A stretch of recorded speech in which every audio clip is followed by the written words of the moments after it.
নোয়াখালীর বেগমগঞ্জ উপজেলায় মাইক্রোবাস নিয়ন্ত্রণ হারিয়ে খালে পড়ে নারী ও শিশুসহ 7 জন নিহত হয়েছেন। এতে গুরুতর আহত হয়েছেন আরও কয়েকজন। হতাহতরা সবাই একই পরিবারের সদস্য বলে জানা গেছে।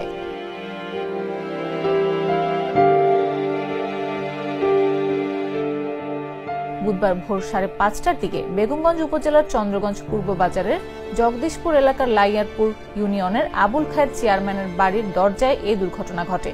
নিহতরা সবাই লক্ষ্মীপুর জেলার হাজিরপাড়া ইউনিয়নের চৌপল্লী গ্রামের বাসিন্দা।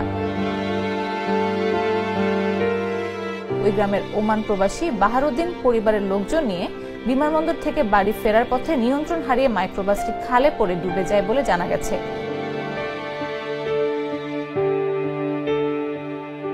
লক্ষ্মীপুরের চন্দ্রগঞ্জ হাইওয়ে থানার ভারপ্রাপ্ত কর্মকর্তা মোবারক হোসেন ভুইয়া বলেন, খবর পেয়ে 3 শিশু ও 4 নারীর মরদেহ উদ্ধার করা হয়েছে। চালক সহ ওই গাড়িতে মোট 12 জন ছিলেন। চালক পালিয়ে গেলেও বাকিদের উদ্ধার করে হাসপাতালে পাঠানো হয়েছে। প্রবাসী বাহারুদ্দিন বেঁচে আছেন।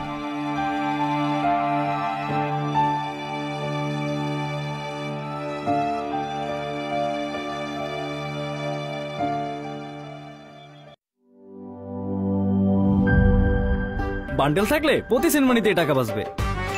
বিকাশ সেনমানি বান্ডেল কিনে জিতুন প্রতি লেনদেনে।